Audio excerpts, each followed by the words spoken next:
Yeah, it does or support Rumble. Like I'm trying to think. There's Lee Sin. Carry has done that before too. Yeah, I think that with the Lee, I'm not too sure about. I really want to see what actually is going to end up happening. Oh, okay. So it was actually the Poppy, which they played a comp like this a million times. Oh, absolutely. It's looking like their bread and butter. But KT, they picked a bunch of new stuff. See how it goes. We hop onto the rift. Zeus also already, because of course we do have Mr. Hoon himself on the desk today, already passing the first test. That's an Ignite. Yeah. And I'm sure given the relative lack... Oh, wait, if you gank here. Yeah, okay, so BDD might have to go a little bit further. Yeah, the flash does come through. Zeus was moving down, perfect, was in position to protect his mid laner. But that is flash for flash already, and Carrier has the better version of it at the ready. Also has allowed Zeus to take some very early control here and get both damage down on BDD as well as Perfect. As Owner is looking to punish the new guys. Some hazing here. Doesn't have W yet. Yeah, this is very, very rough. In he comes, and Pyoshik is nowhere near. The Ghost has been used. First Harpoon doesn't land as everyone chasing after Perfect, and he is really dead. There's first blood, and it goes to Zeus. Bad news here for KT. Yeah. Gonna be done. Oh no, it's still taking a bit of damage here as they do have the ward in the brush. The Rend is going to be available here. We'll see whether it can be stolen. No, Def not going to be able to do that. As he continues to throw some sticks into Carrier. Umushi trying to find something here, but there's the Pulverize onto the Draven. 3 versus 3 here as Beryl has to flash very early on. And this is dangerous for KT. Another hook is going to land here as Pyoshik has to flash as well. Deft hopping mad. And KT just throwing their summoner spells around like they've got them for days. Burst is definitely enough as in we go, 3 versus 3. Yeah, Pyoshik is here. That is a decent stun onto Carrier. He's still burning. Deft should be able to grab it. And the Ren sets are starting to come through 1-1 now as KT have answered back towards this bottom side. We'll see. They picked up one of the Void Grubs right now, not more being taken just yet as in they go. Yeah, there's the headbutt. Pulverize hasn't been used just yet, and yeah, Carrier, not a lot of places to go. Does still have his flash available, but is he just going to be CC'd to death? Yes, is the answer, and so is Perfect. Yeah, he's not having a great time there towards that top side. Yeah, the flash has to be used there by Zeus, but that is, he's on the ground once again. Gameplay, and that is Zeus sitting on 20 CS lead.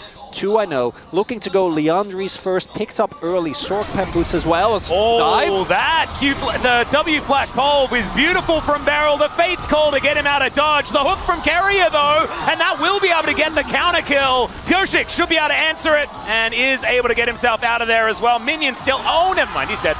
Hey, that's going to be the double, and Carrier turns it around beautifully. 2 for 2 in the end, but I think we might make it an extra one as the Whirling Death comes in. Beryl not going to be taken down by the Draven. They want to try and cash in at least a little bit there. Faker is going to be able to lock that down in the end, so T1 with the advantage. But these kills on Deft, I think, still are going to be quite big as...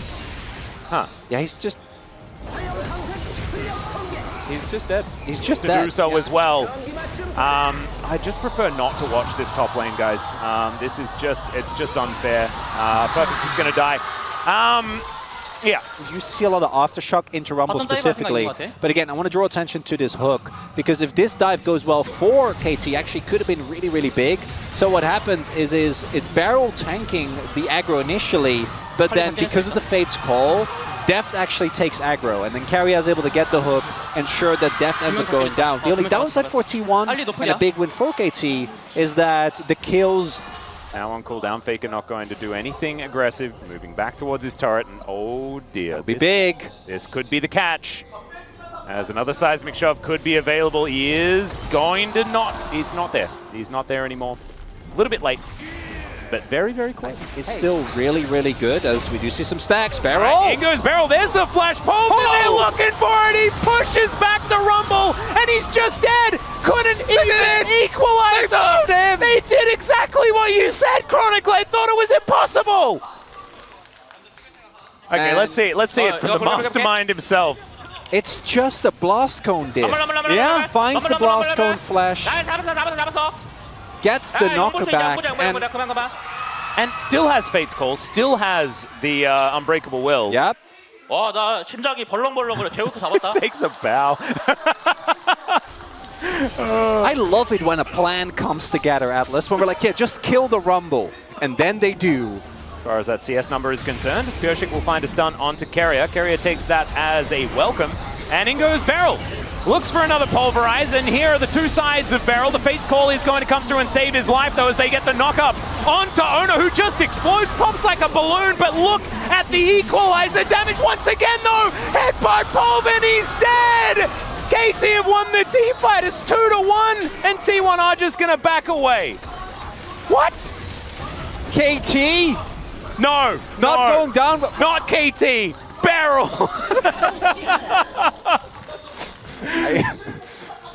But no, yes, it's KT. Yes, KT. So, yep. Vision now being gained. Barrel's they don't flash. have an amount of those exactly.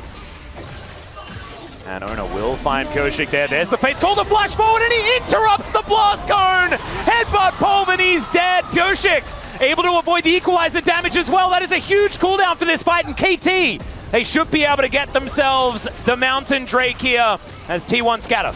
Yep. Well, I don't know about all of it, but it's a fair bit. You actually would put a dent in it. As Purshik now going to face check Zeus. That does not seem like a positive thing. He is going to get over the wall, and he's burning, ticking, and alive. I don't know if you should recall there. And Keria, yeah, moving on forward. Perfect not going to be able to find too much here as Keria gets over to the wall, and Perfect still going aggressive, still going in. Faker is going to get pulled back by the Q as the equalizer goes down. Not exactly the greatest one we've seen, though. And KT still looking for more. Still looking for this team fight. As Fate's Call comes in, there's that flash pulverize, but he's not the target. It's Purshik that locks down Keria, but can they find the team fight? Perfect went so incredibly deep.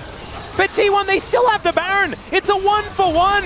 And the flash hook from Purshik just barely misses the backside of Gumayushi as he makes his way out. Cripploon is there, but no death cap yet on Faker.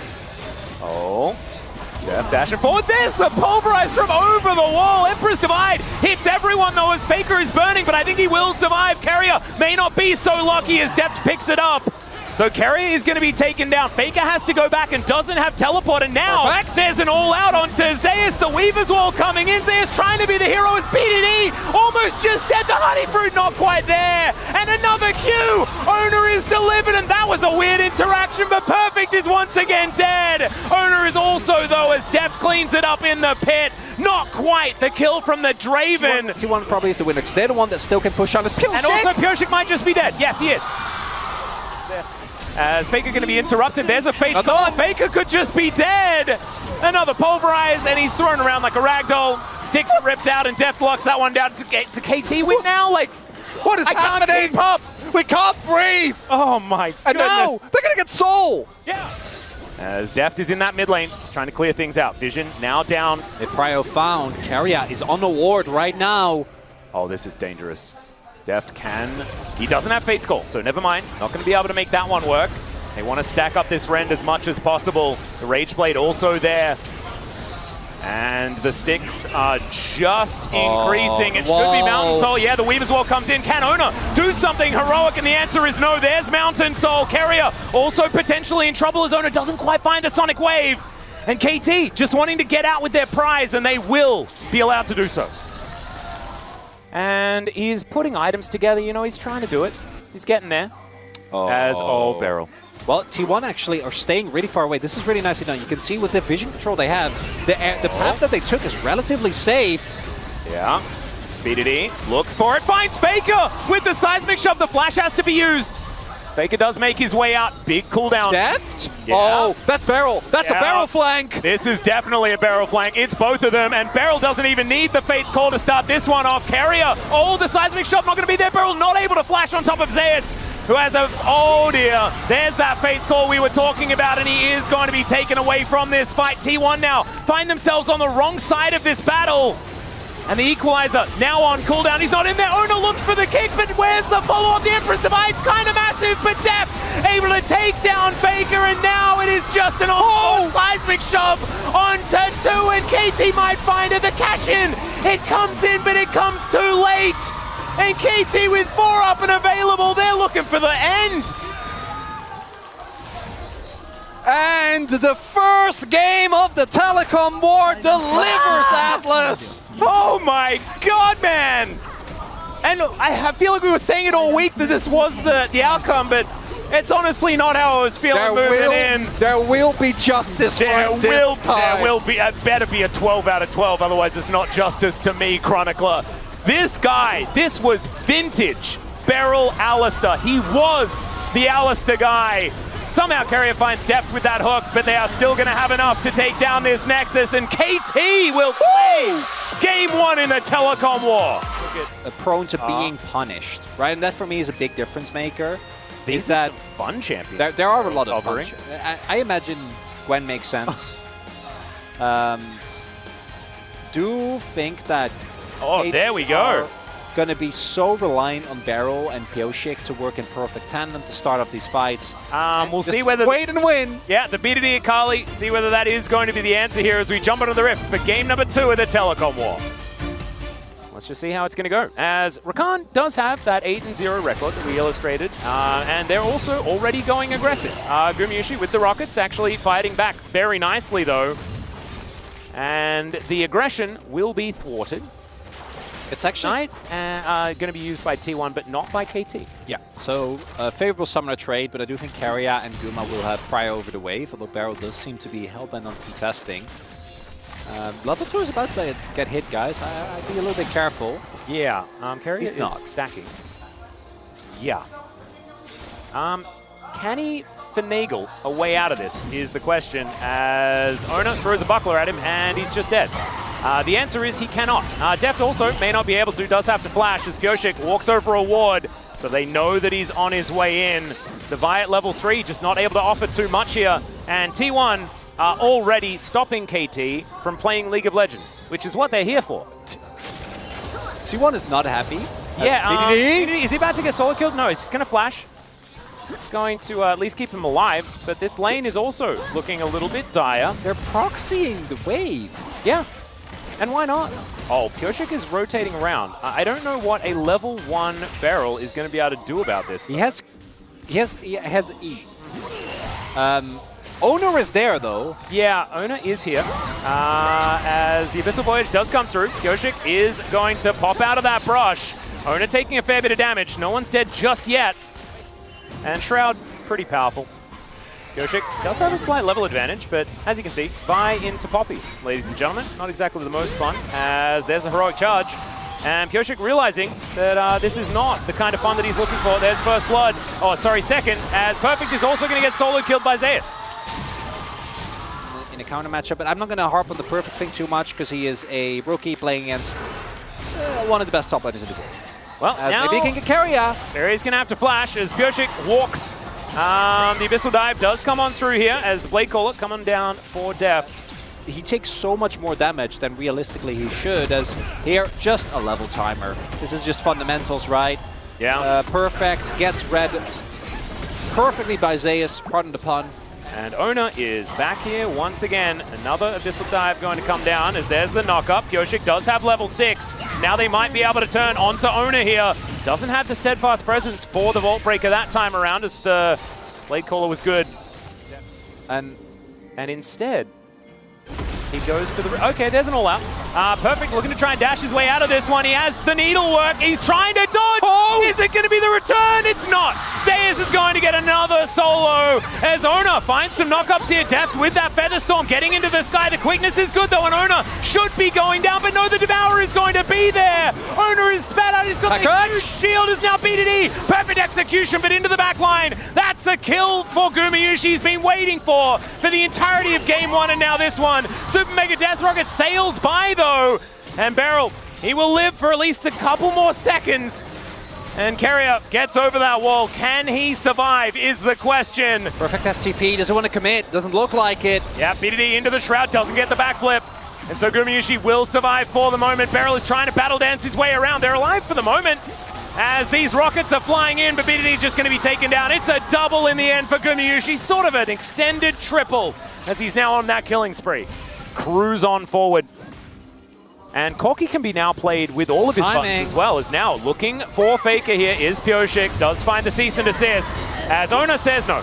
He would prefer it if they just left. BDD wanting to get this kill off on the back end as in goes Beryl. Doesn't quite get the quickness onto Faker, who just walks. He just gets himself out. Owner not going to be so lucky as BDD, oh, the gleaming quill heal is going to come on through, able to block out there as well as the tongue lash comes in. Good vault breaker as now Carrier's moving away and BDD aggressively moving forward. I thought maybe he'd just take another casual turret shot just because he could. Gumayusi should be able to grab this turret at the same time. Def not going to be able to do too much to stop it. Very heavily because Guma, they're going to contest. Teleport coming in. Yeah, Faker teleporting forward. Doesn't have the package as now Carrier looking for the opportunity. That's Faker that takes the Cloud Drake. Not sure how that one happened, but it happened. And now Deft is just running for the hills. There is the Feather Storm, but Gumayusi still looking for more. BDD might be able to find him. Pyosik is dying here in the jungle up on the back end. That is Faker collecting that kill. BDD is now walking around and things like that. And there are a few of them. Zeus is also absolutely massive, as we can see here. Carrier going to get engaged on one more time. It's pretty tanky, but there is Beryl. They are able to take down the Tahm Kench. And Perfect finds himself into that backline. So no real answer here as BDD has a flank angle as well. Perfect diving forward. My God, Gumayusi's going to be taken down. And now BDD, the perfect execution. He doesn't get the shuriken, but still he's able to chase after the pop of the ignite. It's ticking and Beryl's able to lock it down, but the extension is so large. Zay is almost able to just clean it up, but it snip goes Perfect. And the Gwen will still be able to find the kill. But let's see whether they can string a few of those together because it can't stop here. As Pyosik, he's going in. Cease and desist down onto Gumayusi, but maybe that's what needed to happen for Pyosik as Gumayusi's bullet follows him all the way forward. And now they are in the shooting rounds. BDD, does he have the perfect execution to try and lock this one down? Zeus is all the way underneath an inhibitor turret. He goes all out, but Perfect is kind of okay with it. BDD is real dead though, and Gumayusi, he's now tidying up as the triple kill comes in, and Zeus is still alive. He went for a journey amongst as many inhibitor turrets as he could find, and it's a clean ace. Is it just the game? Gumayusi probably pretty mad about what happened in the last game. This time around 7-1-3 on this Jinx. As over goes Owner, Steadfast Presence gets a fair bit of value, and package delivered! FedEx from Faker into the backline, absolutely obliterating them. That Baron was all a cunning ruse, and how many aces do you need? They don't have enough sleeves for all of these aces chronically. In fact, they do. That's 2 of them, isn't it? And they are just going to move towards the base and look to take this one down. Perfect does get some bounty gold, so there we go. But this game is done and dusted. And we are going to 3 in this telecom war. I think next time, perhaps a different attempt in the drafting phase of this game. They went for it. It was a Hail Mary, and they sort of punched themselves in the face. T1, they'll claim it, and they'll now get themselves in a position. There would have been maybe some... Oh, God. Okay. Yeah, that's not going to be a fun time for Perfect. It already has not been, but it's about to be even less fun. T1, evergreen comp. We've seen them play this comp like a million times. Absolutely. And the Owner and Faker 1-2 punch is going to be difficult to deal with. Let's jump onto the Rift here for game number 3 of the telecom war. I feel like Lehens and Beryl sort of cut from the same cloth a little bit as far as the gameplay is concerned. You never really know what you're going to get. I think the swings are a little larger for Beryl. Both ways, absolutely. Yeah. Scuttler actually picked up by Owner, whereas Pyosik went for a full clear into back. I think to cover a possible dive here. So this is very nice for Owner. Now they will have the intel that he is in fact not looking for that dive, and we see Pyosik immediately diverting his attention as well. There is a lot of vision towards the bot side of the map, so I don't think a gank is likely to be successful. Ooh, nice bubble though. Getting his eye in. Carrier looking pretty good there as Wind becomes lightning, and Owner taking a bit of damage here as the knockup should be coming through. There it is. Pyosik doing well, gets through the aftershock as now BDD and Faker also fighting, but another Wind becomes lightning, and there's the flash forward, and it's just a solo kill! And with that, Pyosik showing again what he has to offer. Faker! All right, is this another solo kill? There it is, the clockwork, it's winding up, and oh no! Faker almost to the minions! That's why you drink your potions, ladies and gentlemen! And, oh my goodness, it's game 1 all over again. That is going to There's no flash on Faker. And he's also extraordinarily low. There's no flash on Pyosik either, as the orb does come in. Pyosik just pushing him away. Wouldn't be surprised if they think Hex Flash is available, though. Yeah, and there it is. Pyosik does come on through as BDD. Back back to his jungler, and now Faker's moved forward. Owner is taking the brunt of this damage for now, though dissonance value huge. When Becomes Lightning does spot the gap between the two of them. We're back to A-Ramp. Yeah, just an A-Ramp. Now there's a shockwave. Beryl somehow gets caught, but the fire kick is going to get Owner away. Pyosik now dashing forward. The bubble is going to connect, and Faker takes down the jungler. And now Beryl having to get out of there. He may have a campfire, but he doesn't have too much more, and he's still going to get knocked up. There's the ebbs and the flows, and Carrier locks down that one as well. Over this control ward. Oh dear. Beryl looking for that back. It's not going to work out here as he almost just dies. And sometimes you get caught back, and they do manage to clear out the vision. So another attempt at going home. Is this a replay? Yeah, we're seeing more replays. As Pyosik going to get shockwaved once again. He dashes on top of Faker here, trying to keep himself up, but it does not work. And a Magnet Storm comes through. BDD a little bit late on that one as the bubble is going to get shifted out of the way of. Crashdown to come forward. Does he have the Shattering Strike? The answer's no. Not going to opt in for it. They're just going to take their wins. Taken out. Oh, getting swept underneath his turret. BDD finding a good opportunity. Gets the flash from the Orianna here. I don't think it's a kill. No, it's gone. It's a great play, though. Yeah. Fix the issue. Beautiful. Big win. So, Def now under fire. There's the flash. Magnet Storm, Crashdown coming on through, but Owner not able to lock him down. Red-White guns are pretty good as the culling is blocked here. As Pyosik, right place, right time this time to save his bottom lane. Still, there's not a lot left available. Shockwave does find the air. As Faker now still looking for it onto BDD. Health bars very even, and this orb.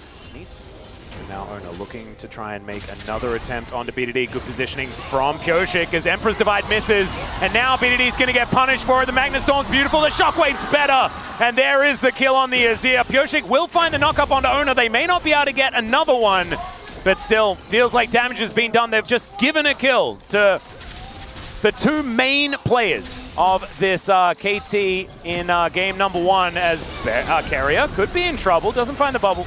As the culling is going to be the answer. Moonlight Vigil comes down as Owner is here. Good positioning from him. And we'll see whether they can find some sort of dive. Deft is doing his best to keep them at arm's length. And BDD doesn't have teleport. He's not going to be helping out here, so that should be as that one was, as Faker makes his way down towards this bottom side. A little bit of a disengage there as Beryl feels like he has a target on his back. There is the Crescent Guard. It's going to go wide there as teleports are coming through. Owner might just be dead. There's the knock-up, and in goes Perfect. Can he find Faker as the all-out comes in? Special delivery as he's also fire kick, trying to go even further in. Not sure about that one.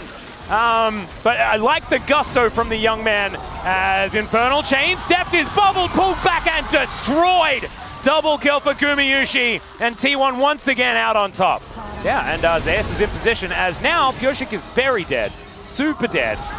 He is going to get stabbed there. Owner is going to be able to collect that kill. And KT, it feels like they're circling at this point. It is 4,500 gold the lead here for T1 as BDD once again doesn't find it, but the Shockwave goes wide as well. Good sidestep there from BDD. Orb awareness, something that you certainly need to have as here's the jump scare as good flashes do come on forward, but Beryl, he ain't going to be so lucky. The culling comes through, and that is going to take down the Melio. Gumayusi still has more though, as bubbles having to be avoided left, right, and center. Deft will take down the last cannon. That should at least abate some of this aggression for now. He's at least bought them a little bit of space here as, all right, Pyosik just going to go in. There's the Crescent Guard to try and deliver Owner into that, I guess, amount of damage. But the Shockwave is so big from Faker! And yeah, Moonlight Vigil lands, but the damage is well and truly done. Perfect trying to do what he can, but he's wondering where the heck his teammates went. They are in the death chamber, and sometimes Faker just finds it. It's already very close to going down, and I don't think Pyosik will be able to get in there. They do manage to secure it, and now Gumayusi looking for even more. Good fire kick to interrupt the culling. As in goes BDD, finds three, but there's no one else there. No one's in the vicinity, and he's taken down. My God, this Zeus damage is absurd. And it's a decent little attempt there. A last breath, perhaps, from KT, but T1, they snuffed them out, and now they're looking to clear up this base and claim the first telecom war of 2024 as their own. And it was a rough start for T1 in game number one, getting taken down by KT. But game 2 and game 3, even though this one wasn't as fast, a completely different story. I think the emotional damage of this particular game was high.